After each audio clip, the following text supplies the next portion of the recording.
I saw this article in Quillette called DSA is Doomed, and I thought it was kind of funny because on the surface level, it seems to make sense. Yes, we all saw this viral video of Democratic Socialists struggling to have a conversation because they were too busy concerned about pronouns or saying the word guys and things like that. But this is rather foolish. The DSA is not doomed. The DSA is growing. These are people who can't handle regular noises like clapping.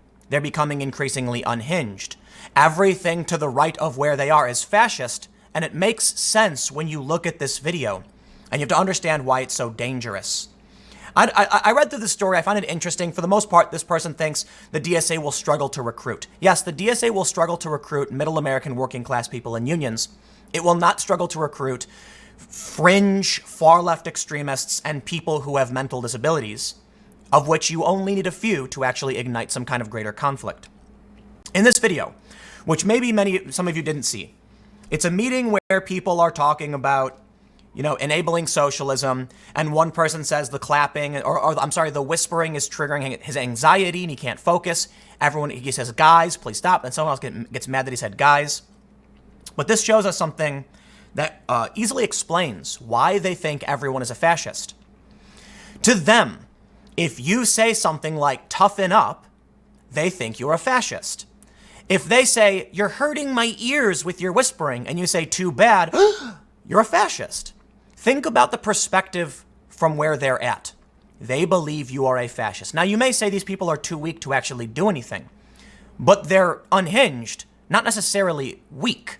Now, yes, they're weak in the sense they can't handle noises. They can't handle people saying guys, but it's not that they can't handle it, but that they're desperate to exert authority over you. Of course they can handle the chattering. They'll get angry.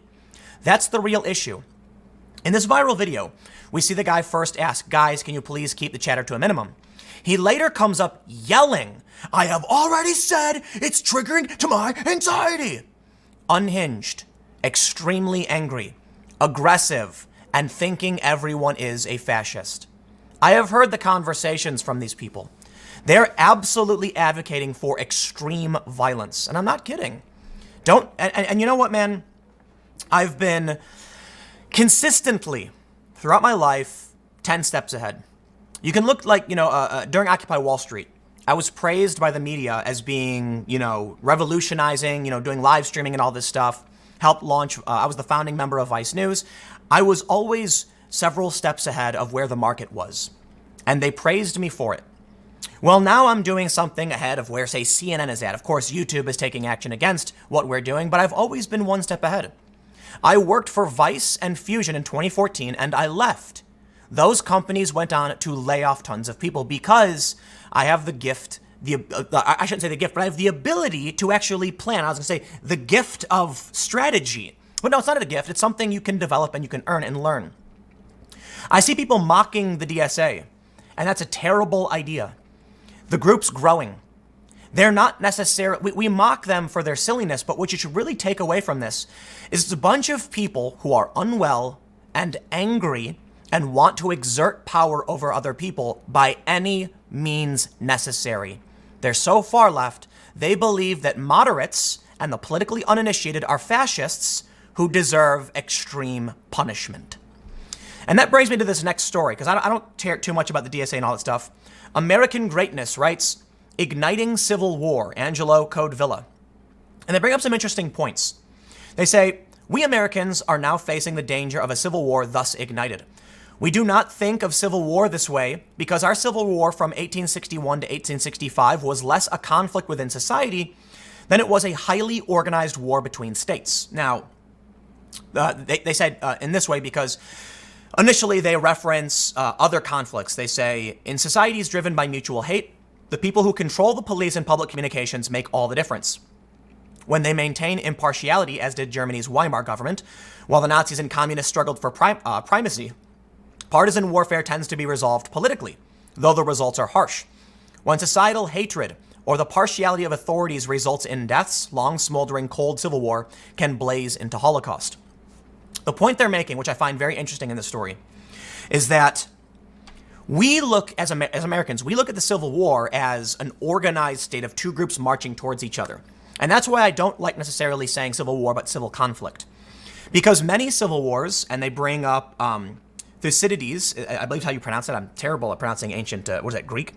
Classic civil wars, from Thucydides' accounts of the Corcyraean Revolution of 431 BC to the Spanish Civil War of 1936-1939, tend to be far more bitterly murderous than anything that has yet happened in America. These wars ignite when public power abets, or is perceived as having abetted, violence in long-standing social struggles, when authorities treat opponents as outside the protections of the laws, or when they criminalize political differences outright. What I'm bringing up here, and I'll read more of this to get into the meat and potatoes, is that our Civil War was atypical. It wasn't actually a civil war. Civil war is defined as two factions fighting over control of one government. The American Civil War was actually a secession from the Union, and southern states forming a separate union or confederacy, and then the North saying, no, you can't leave. The South wasn't trying to gain control of anything other than their own territories and forming their own states. So it was very, very different from what other civil wars tend to be. What they actually tend to be is regions align and then fight, and then slowly different groups gain different territory, and eventually one wins out. Let's read a little bit of this. In 1920 Spain, the newly formed Communist Party, the socialists, anarchists, and various regional separatists spurred each other's hostility toward the country's Catholic royalist population. Where the left won local elections in May 1931, hey, kind of like the left winning local elections in 2018, mobs of its supporters ravaged churches, raped nuns, and beat conservatives with impunity. Well, not as extreme. We are seeing we're seeing a decent amount of widespread attacks from the left on Trump supporters. As leftist violence spread to the rest of the country after the June national elections, conservative localities retaliated, and the army began to plot against the Republic. The Spanish government turned conservative in 1934, which I think we're going to see Trump win re-election, and we're following a similar path. That led to the Popular Front Alliance, consisting primarily of radicals, which narrowly won the 1936 elections. In the aftermath, a militant leftist squad leader was killed. As the police searched for the killer, one of their entourage murdered the country's leading conservative politician, Jose Calvo Sotelo. The army struck back. The atrocities committed by ordinary people on ordinary people dwarf the army's horrors. Viva la muerte, long live death, is the ensuing war's most memorable saying. It all starts with getting people accustomed to hating each other, and that starts at the top. Saying hateful things about one's opponents is a time-tested way of stoking supporters' enthusiasm, of building support for one's own side. But when blood is spilled, someone, then everyone else, tends to use it as a pretext for inciting more violence. That's the meaning of blood feud. I call it the cycle of hate. Revenge begets revenge, hate begets hate. I have had conversations with leftists. I have friends who are on the left. I was down there at Occupy Wall Street. Interestingly, there's been a bifurcation in this community. I've seen Occupy Wall Street people supporting the president and becoming extremists. But I want to make something very clear about where I am, my position, and why. When talking about the potential for violence and conflict, what I've heard from the mainstream left and from former leftist activists who are on the street, say at Occupy Wall Street, is akin to what I've heard from groups like the rhetoric like you'd see from groups like Atomwaffen. I'm not talking about conservatives and liberals, but I'm talking about the craziest of the right-wing extremist, ultra-traditionalists, nationalists, racists, etc. The rhetoric they espouse is similar to the rhetoric I hear from left-wing activists. And to me, it is what is most disconcerting and alarming. Reza Aslan tweeted about the eradication of Trump supporters. I'm not seeing Trump supporters get anywhere near that. Are there a lot of Trump supporters saying stupid things? You betcha. There was a rally where someone said, shoot him, in reference to illegal immigrants, crossing the line there. There's several instances like that, Trump mocking, body slamming someone. So it's not like Trump doesn't contribute, and Trump supporters don't contribute for the most part. But when you look to the leadership, Trump will say something like, we need to bring unity. They'll attack him for it. The left will then say something like, Trump is causing the problems, and he needs to be removed by any means necessary. Trump isn't necessarily saying that. Perhaps it's because he's in power. But regardless, I don't think anything really matters other than I am seeing a growing extremist faction on the left. We saw what happened in Dayton, and I don't see anything being done to stop it. And I see articles like this, and I've actually been doing research. I've been tracking, where we got to the point we are today and why things may be happening faster than they did in the past. And it looks to me like the likelihood of some kind of civil conflict is extremely high. In my opinion, I don't know if anything can be done to stop it. I really don't. There was a poll recently where they found 10% of America thought it was extremely likely there would be a civil war, and around 30 to 33% thought it was just likely, like it's going to happen. And I think so. A lot of people say things like, oh, the right will win. I agree.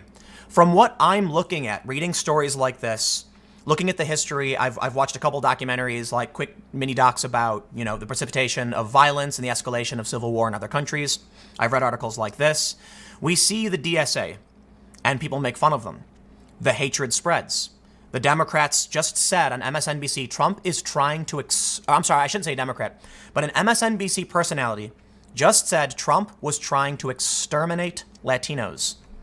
We have gone from concentration camp rhetoric, overt acts of terror, straight to Trump wants to exterminate Latinos. It's happening faster than I thought it would actually happen. Now, where it crosses over into wide-scale violence, I'm not entirely sure. I think something might kick off on the 17th. But I don't know what else to say other than, a lot of people have an optimism bias. It can't happen here. A lot of people have an aversion to taking care of their families over a fear of being mocked or ridiculed. On the Joe Rogan podcast, I said, I believe this will lead to civil conflict. I blame Twitter a lot for this, Facebook more so. And I said I was building a van. And a lot of people laughed. But surprisingly, not as many people as you might think. 10, 20 years ago, we made fun of preppers. When I say on the biggest podcast in the world, one of the biggest, I think Joe Rogan's the biggest, that I think we're headed down a path of civil conflict, and I'm building a conversion van that can have independent power and water stored in it. The immediate reaction wasn't, you're insane. The immediate reaction was, The immediate reaction wasn't, it's crazy to do. It was, I don't think that could happen here. No one has said to me, Tim's crazy for building a van. Nobody. You might think so. That's fine. The reason I built the van was because it serves several purposes if I'm wrong. It's a good thing to have. I can produce content, I can travel around, I can do interviews. But in the event things truly go crazy, I have contingency plans. I wouldn't say I'm anywhere near what a prepper is. I built a van because I saw YouTube videos and I thought it was cool and I thought it would be a great thing to have in the event of an emergency. But I do see that emergency becoming more and more likely. And the point I want to make is, I don't know what you should do. I don't know what you shouldn't do. I had a conversation with someone the other day, an older person, who said that some of the things, I don't want to give away too much information because I don't want to expose anybody, but I had talked with someone several months ago, and I had explained to them what we were seeing and what I thought was going to happen. I said, look, the politics, the rhetoric is escalating. I wouldn't be surprised if we get to the point where we see low-level insurgency, people coming out with guns and things like that. We've already sort of seen that in other places with some of these, events like in New Zealand. And they said, wow, I don't watch the news and I don't pay attention to this stuff, so I had no idea. And then what do you think they said when, I spoke to them in the past day? You told me all of this stuff, and then we saw El Paso and Dayton, and I'm thinking, my God, what's happening? That's right. Whether or not the manifesto in El Paso was legitimate, somebody in El Paso went out for overtly political reasons, we assume, and took action. Somebody in Dayton with a far left extremist background went out and did something we don't quite understand. Regardless, these are in line with what I've been saying is going to start happening. I'm not making hard predictions like I can guarantee this will happen at this point. What I'm saying is the rhetoric has escalated beyond anything recognizable in a modern civilized society as far as I'm concerned. When former CNN hosts say eradicate them, when high-profile personalities with a million-plus followers says we need to end this by any means necessary and then praises a terrorist, and Twitter does nothing. When Twitter bans the Senate Majority Leader, Mitch McConnell, for calling out threats of violence, but leaves up the calls for genocide, I think we're getting to that point. Wouldn't you agree? Maybe I'm wrong. I'll leave it there. I got a couple more videos coming up for you in a few moments, so stick around, and I will see you shortly.